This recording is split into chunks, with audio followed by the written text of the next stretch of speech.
पौराणिक रॉक्स का उल्लेख कई प्राचीन ग्रंथों में किया गया है, जैसे कि अलौकिक शास्त्र का मध्य विनाश अध्याय और जल शास्त्र पर टिप्पणी। इनमें से सबसे प्रसिद्ध ज्वांग झोऊ का स्वतंत्र और उन्मुक्त यात्रा था। उत्तरी महासागर में एक मछली है जिसे कुन कहा जाता है। कुन नदी का आकार हजारों मील लंबा है। जब ये पक्षी में परिवर्तित हो जाता है तो इसे पेन कहा जाता है। पेन का पिछला भाग हजारों मील लंबा है। जब वह क्रोध में उड़ता है तो उसके पंख आकाश में बादलों की तरह होते हैं। ज्वांगजी ने अपनी बेलगाम और राजसी शैली का इस्तेमाल करके एक दिव्य पक्षी की छवि को दर्शाया जो 90,000 मील आसमान में उड़ सकता था। इसे पढ़कर कोई भी व्यक्ति आश्चर्य से दंग रह जाता है। ये स्पष्ट था कि यह सामान्य ज्ञान के अनुरूप नहीं था। चाहे दिव्य पक्षी कितना भी बड़ा क्यों न हो, उसका ऐसा शरीर होना असंभव था। ये प्राचीन लोगों द्वारा किया गया एक अतिशयोक्तिपूर्ण वर्णन था। हालांकि हैरान करने वाली बात यह थी कि कई अन्य प्राचीन ग्रंथों में भी पेन के बारे में जानकारी थी। यहाँ तक कि कई प्राचीन ग्रंथों में यह भी कहा गया था कि पेन का अस्तित्व था, लेकिन ये किंवदंतियों की तरह हजारों मील लंबा नहीं था। लोग तरह तरह के संबंध बनाने से खुद को रोक नहीं पाए। क्या दूर प्राचीन दुनिया में वास्तव में पेन नामक कोई दिव्य पक्षी था? झोही और अन्य लोगों ने देखा कि सोने से बनी सुनहरी छाया एक चट्टान के पीछे गायब हो गई। वे सभी हैरान थे। पौराणिक दिव्य पक्षी। बहुत से लोग डर जाने के बाद प्रशंसा में चिल्ला उठे। यह एक तरह का झटका था जो उनके दिल की गहराई से आया था। उसने आसानी से एक विशाल हाथी को चीर दिया और ऊपर की ओर दौड़ा। उसने जो पकड़ा वह एक पिका से ज्यादा कुछ नहीं था। उसका शरीर इतना बड़ा था कि लोग अचंभित हो जाते थे और उसकी जबरदस्त ताकत ने उन्हें अचंभित कर दिया। काइडे ने गंभीरता से हकलाते हुए कहा, वह विशाल पक्षी एक बाज जैसा शिकारी पक्षी है। यह एक नई प्रजाति है, एक महान खोज है। दूर जाओ। पैंगबो इस जिद्दी विदेशी को देखकर थोड़ा अवाक रह गया। इस समय वह अभी भी चीजों को वैज्ञानिक दृष्टिकोण से देख रहा था। उसने ये भी नहीं सोचा कि वह यहाँ कैसे आया। पैंगबो, अपना रवैया बेहतर रखो। ली शियाओ ने नाखुश भाव दिखाया। अपनी खूबसूरत आंखों से उसे देखते हुए उसकी लंबी पलकें कांप उठी। मैं तुम्हारे बारे में बात नहीं कर रहा हूँ, पैंगबो ने धीरे से कहा। हम किस तरह की दुनिया में आ गए हैं? शांत होने के बाद हर कोई इस सवाल के बारे में सोचने से खुद को रोक नहीं सका। एकाकी ब्रह्मांड से यात्रा करते हुए उस तारा क्षेत्र में पहुंचकर जहां बिग डिप स्थित था, और ऐसी रहस्यमय दुनिया में प्रवेश करते हुए क्या यह संभव था कि वे वास्तव में देवताओं के घर पहुंच गए थे? वे कैसे बचेंगे? ये सवाल हर किसी के मन में था। आगे का रास्ता अज्ञात था, इसलिए हर चीज पर सावधानीपूर्वक विचार करने की जरूरत थी। उनमें से कई ने देवताओं द्वारा छोड़े गए खजानों को अपने हाथों में कसकर पकड़ रखा था। हालांकि सभी बौद्ध हथियार पहले ही अपनी चमक खो चुके थे। वास्तव में उनमें से कुछ में दरारें भी पड़ गई थी। उन्हें पूरी तरह से नष्ट माना जा सकता था। अवशेष में मौजूद दिव्य शक्ति का अंतिम अंश प्राचीन कांस्य ताबूत द्वारा अवशोषित कर लिया गया था। इस समय इसके चारों ओर कोई दिव्य प्रकाश प्रवाहित नहीं हो रहा था। इसे अपने हाथ में पकड़ना तांबे के टुकड़े को पकड़ने से अलग नहीं था। हालांकि किसी ने इसे फेंका नहीं। उन्हें उम्मीद थी कि दिव्य अवशेष एक बार फिर भविष्य के उपयोग के लिए दिव्य वैभव जमा कर सकता है। अगर इसे बहाल किया जा सकता है तो ये भविष्य में उनका सबसे बड़ा भरोसा बन जाएगा। गल्प। किसी के पेट में गड़गड़ाहट हुई। कई लोगों को बहुत अजीब लगा। इंसानों को खाना पीना और शौचालय जाना पड़ा। कई लोग अपने पैरों को हिलाते हुए शौच के लिए कोई छिपी हुई जगह ढूंढ रहे थे। तुम जीने की बजाय मरना पसंद करोगे, पैंगबो ने तिरस्कार से अपने होठों को सिकुड़ते हुए कहा। मेरे पास मंगल ग्रह पर स्वर्गीय महल के खंडहरों में अपने महान निशान छोड़ने की दूरदर्शिता है। मुझे लगता है कि कुछ 100 साल बाद भी यह अभी भी ब्रह्मांड की मानव जाति की खोज का सबसे बड़ा प्रमाण होगा। पिए फेफ्ट। ये फैन ने अभी अभी पिया हुआ पानी थूक दिया। उसने अपने हाथ में पकड़ी मिनरल वाटर की बोतल लगभग फेंक दी। भाई, क्या तुम ऐसी बातें तब नहीं कह सकते जब मैं पानी पी रहा हूँ? तुम मुझे मार डालोगे। उनके आसपास के लोग उन दोनों को बर्दाश्त नहीं कर सकते थे। वे इसे दूर जाने का बहाना बना रहे थे। वे सभी अपनी समस्याओं को हल करने में बेहद शर्मिंदा थे। पैंगबो ने जब सबके हाव भाव देखे तो जोर से हंसा। फिर उसने जानबूझकर एक निश्चित दिशा में कुछ बार खांसा, जैसे कि वह चलकर ऊपर जाने वाला हो। तुरंत बड़े पेड़ के पीछे के लोग कांप उठे और वे अपनी समस्याओं को भी आसानी से हल नहीं कर पाए। पैंगबो 2 बार हंसा। फिर वह नीचे बैठा, 2 पत्थर उठाए और उन्हें बाहर फेंक दिया।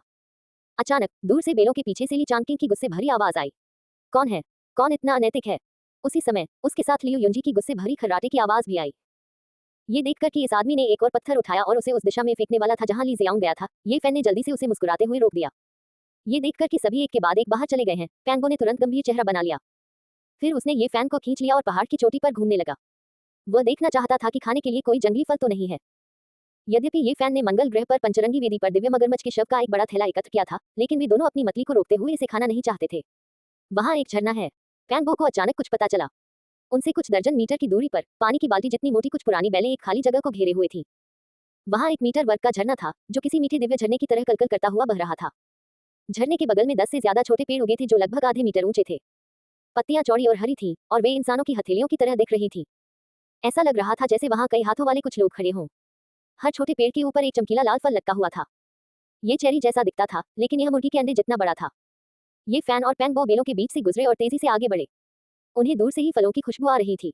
अचानक उन दोनों के मुंह से लार टपकने लगी। आखिर उन्होंने एक दिन और एक रात से कुछ नहीं खाया था। उनके पेट पहले से ही बहुत भूखे थे। अगर उन्हें खाने के लिए कुछ नहीं मिला तो वे दोनों दिव्य मगरमच्छ का मांस खाने के लिए तैयार थे। इसकी खुशबू बहुत अच्छी है, मैंने कभी इतना सुगंधित फल नहीं देखा। जैसे जैसे वे करीब आते गए, फलों की खुशबू और भी महकने लगी।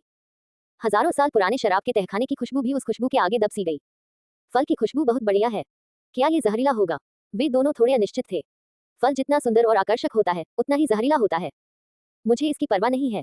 इतनी सुगंधित फल की खुशबू के साथ मैं इसे आजमाने के लिए तैयार हूँ, भले ही यह जहरीला हो। मैं उन घिनौने सरीसृपों को नहीं खाना चाहता जो लोगों के दिमाग में रेंगते थे। पहले तुम ही क्यों नहीं आजमाते? तुम्हारा शरीर मजबूत है। अगर यह जहरीली है तो तुम निश्चित रूप से इसका सामना कर पाओगे। मुझे लगता है कि आपकी त्वचा मोटी है और आप जहर के प्रति प्रतिरक्षित हैं। आप जहर परीक्षण के लिए सबसे उपयुक्त हैं। वे दोनों बहुत खुश थे। भले ही वे एक अजीब दुनिया में आ गए थे, लेकिन उन्होंने निराश नहीं किया। इसके बजाय उन्होंने आशावादी दृष्टिकोण के साथ इसका सामना किया। ये फान ने एक चमकीला लाल फल तोड़ा और उसे अपने हाथ में थामा। ये बहुत ही आकर्षक लग रहा था। ये बिल्कुल साफ था और ऐसा लग रहा था जैसे इसे लाल जेट से तराशा गया हो। इस समय पैंगो ने भी एक चमकदार लाल फल तोड़ा और कहा, मैं नहीं कर सकता। इस फल की खुशबू बहुत लुभावना है। मैं इसे रोक नहीं सकता। मुझे पहले इसे आजमाने दो। पहले मैं इसे आजमा कर देखूं। दोनों ने लगभग एक ही समय पर एक एक निवाला खाया।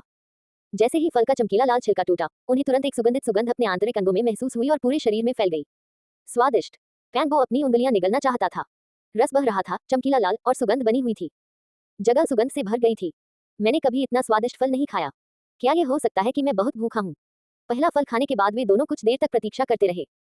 उन्हें केवल यह महसूस हुआ कि उनके शरीर में बहुत अधिक ऊर्जा आ गई है। उन्हें कोई अन्य असुविधा महसूस नहीं हुई। इसमें कोई जहर नहीं है। तो फिर हम किस बात का इंतजार कर रहे हैं? चलिए आगे बढ़ते हैं। वे दोनों 1 मीटर वर्गाकार झरने के पास बैठ गए और फलों को जोर जोर से खाने लगे। जूस हर जगह फैल गया। जब वे एक सीमा तक भूखे होते थे तो वे अपनी जीभ को ही निगलना चाहते थे। ऐसे स्वादिष्ट फल की तो बात ही छोड़िए। हालांकि उनमें से प्रत्येक ने रुकने से पहले केवल 4 खाए। ये फैन ने कहा, यह और झांग जीलिंग के लिए कुछ ले आओ। ये सही है। वे भी भूखे मर रहे होंगे। आधे मीटर से ज्यादा ऊंचे ये छोटे पेड़ हरे भरे और बेहद असाधारण थे, लेकिन हर पेड़ के ऊपर सिर्फ एक ही फल था।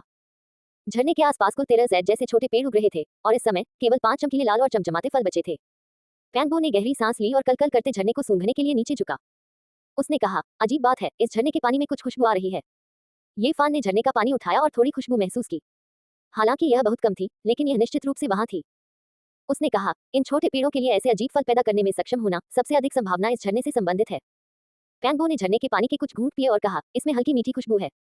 दुर्भाग्य से इसका स्वाद थोड़ा खास है। इसे पीने के बाद मुझे कुछ भी महसूस नहीं होता। उसने मिनरल वाटर की बोतलों में से सारा पानी निकाल दिया और उन्हें इस हल्की खुशबू वाले झरने के पानी से भरना शुरू कर दिया। दोनों ने यहाँ कुछ देर आराम किया। फल खाने के बाद उन्होंने झरने का पानी पिया और फिर बचे हुए 5 फल तोड़ लिए। जब वे वापस लौट रहे थे, पैंगो ने धीमी आवाज में कहा, क्या आपको लगता है कि फल खाने के बाद मेरी थकान दूर हो गई है? अब मैं ऊर्जा से भरा हुआ महसूस कर रहा हूँ। ये फैन भी हैरान था। उसने तुरंत सिर हिलाया और कहा, ये लाल फल वाकई अनोखा लगता है। इस समय सभी ने अपनी अपनी समस्याएं सुलझा ली थी। कुछ लोग दूर तक देख रहे थे और इलाके का निरीक्षण कर रहे थे। कुछ लोग इकट्ठे होकर चर्चा कर रहे थे कि कहाँ जाना है। जब ये फैन और पैंगो वहां से गुजरे तो वहां से एक सुगंधित फल की खुशबू आई। इसने तुरंत सभी का ध्यान अपनी ओर आकर्षित कर लिया। कई लोगों ने अनजाने में ही अपनी लार निगल ली। कई लोगों को बहुत पहले से भूख लगी हुई थी। ये आई तुम्हारे लिए, जल्दी से खाओ। पैंगो ने लियू यी के हाथों में 2 चमकीले लाल फल थमा दिए। वे सूरज की रोशनी में चमक रहे थे। ली चांद के कुछ ही दूरी पर खड़ा था। इस मनमोहक फल की खुशबू को सूंघते हुए वह खुद को रोक नहीं सका और बोला, पैंगो, तुम लोगों को ये फल कहाँ से मिले? जल्दी से इन्हें सबके साथ बांट लो। हम सब भूखे मर रहे हैं। बोलते हुए वह आगे बढ़ गया, खुद को किसी बाहरी व्यक्ति की तरह बिल्कुल भी नहीं समझ रहा था।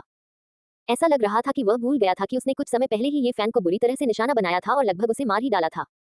उसने पैंगो के हाथों में बाकी 3 फल पकड़ने के लिए हाथ बढ़ाया।